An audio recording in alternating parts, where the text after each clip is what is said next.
صلی اللہ علی محمد صلی اللہ علیہ وسلم صلی اللہ علی محمد صلی اللہ علیہ وسلم صلی اللہ علی محمد صلی اللہ علیہ وسلم۔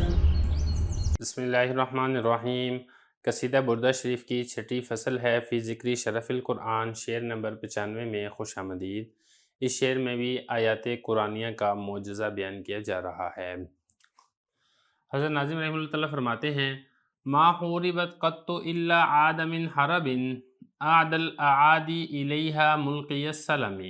ترجمہ دیکھ لیں، جب کبھی ان آیات قرآنیہ کا مقابلہ کیا گیا تو سخت سے سخت ترین دشمن بھی تسلیم کرتے ہوئے اس مقابلے سے باز آیا ہے۔ ایک ایک لفظ کا ترجمہ دیکھ لیں۔ ما نہیں، حوربت یہ حرب سے ہے۔ حرب عربی کے اندر کہتے ہیں جنگ کو۔ حوربت جنگ کی گئی، مقابلہ کیا گیا۔ قطو جب کبھی، الا مگر، آدھا واپس لوٹا، من سے حرب جنگ،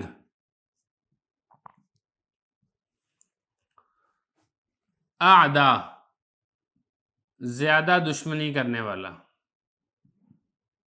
اعادی یہ اسی کی جمع ہے، زیادہ دشمنی کرنے والوں میں سے بھی جو سب سے زیادہ دشمنی کرنے والا ہے، مراد سخت ترین دشمن، الہ طرف، ہاں اس کی طرف، ملکی ڈالنے والا، سلم سلامتی کو ڈالنے والا، مطلب یہ کہ تسلیم کرنے والا۔ اب اس کا مطلب کیا ہے؟ اس کا مطلب تھوڑا سا سمجھ لیں۔ بتانا یہ چاہ رہے ہیں کہ آیات قرآنی ہے، چونکہ یہ کسی انسان کا کلام نہیں ہے، یہ براہ راست اللہ رب العزت کا کلام ہے، لہذا کوئی بھی انسان ہو، چاہے جتنا ہی زیادہ فصیح اور بلیغ کیوں نہ ہو، وہ اس کا مقابلہ نہیں کر سکتا۔ چنانچہ عرب کے جو لوگ تھے وہ انتہا درجے کے فصحاء اور بلغاء کے اندر شمار ہوتے تھے، بڑے اعلیٰ اور بڑے اونچے درجے کے شاعر ہوتے تھے۔ انہوں نے اس قرآن مجید کا مقابلہ کرنے کی بہت کوشش کی۔ مقابلہ کرنے کی کوشش کس طریقے سے کی گئی؟ فصاحت و بلاغت کے اندر کوشش کی، لیکن اس کوشش میں پورا نہیں اتر سکے۔ چنانچہ قرآن مجید کے اندر بار بار ان کو چیلنج دیا گیا کہ تم اس قرآن جیسے ایک قرآن بنا کے لے آؤ، نہیں بنا کر لا سکے۔ پھر چیلنج دیا گیا کہ اس قرآنی آیات جتنی 10 آیات بنا کر لے آؤ، نہیں بنا کر لا سکے۔ اسی طریقے سے آخر میں حتیٰ کہ ان کو یہ بھی چیلنج دے دیا گیا کہ اس قرآن جیسی ایک آیت ہی بنا کر لے آؤ، لیکن وہ ایک آیت بھی بنا کر نہ لا سکے۔ اسی طرح اس قرآن مجید کے اندر جو مستقبل کے واقعات کی پیشن گوئیاں کی گئی تھی، وہ ساری کی ساری پیشن گوئیاں حرف بحرف پوری ہوئی۔ غرض یہ کہ اس قرآن مجید کا دشمنوں نے، مخالفوں نے جیسے بھی مقابلہ کرنے کی کوشش کی ہے، لیکن اس کو سر تسلیم خم کرنا پڑا، اس کو یہ والی بات تسلیم کرنی پڑی کہ اس کا مقابلہ اور موازنہ نہیں ہو سکتا ہے۔ اب ذرا عبارت دیکھیں، فرما رہے ہیں کہ نہیں مقابلہ کیا گیا کبھی بھی، مگر رزلٹ کیا نکلا؟ وہ رزلٹ یہ ہے، کہہ رہے ہیں جب کبھی بھی اس قرآنی آیات کا مقابلہ کیا گیا تو رزلٹ یہ نکلا کہ جو سخت سے سخت ترین دشمن بھی ہے، دشمنی میں حد درجے تک پہنچنے والا بھی تھا، وہ بھی جنگ سے باز آیا، اس کو واپس آنا پڑا، اس کو لوٹنا پڑا، اس کے یہ بس کی بات نہیں تھی کہ اس قرآن مجید کا مقابلہ کر سکے۔ ملک یہ سلمی اس حال میں کہ وہ سلامتی کو ڈالنے والا تھا، مطلب یہ کہ سر تسلیم خم کرنے والا تھا، جھکنے والا تھا، عاجزی کرنے والا تھا۔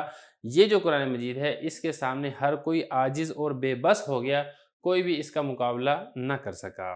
شعر نمبر 96 دیکھیں، حضرت ناظم رحمہ اللہ تعالیٰ فرماتے ہیں ردت بلاغتها دعوی معارضیها رد الغیور ید الجانی عن الحرمی۔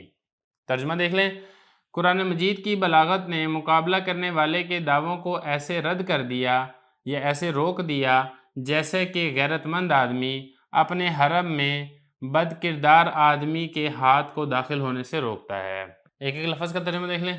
ردت رد کرنا، منع کرنا، بلاغت کے بارے میں آپ کو تفصیل بتاؤں گا۔ اس یعنی قرآن مجید کی بلاغت، دعویٰ اردو میں بھی دعویٰ کو کہا جاتا ہے، معارض مقابل کو کہا جاتا ہے، مقابلہ کرنے والا، اس یعنی اس قرآن مجید کا یا اس قرآن مجید کی آیات کا۔ رد یہ آگے اوپر رد کرنا، منع کرنا، غیور انتہائی غیرت مند،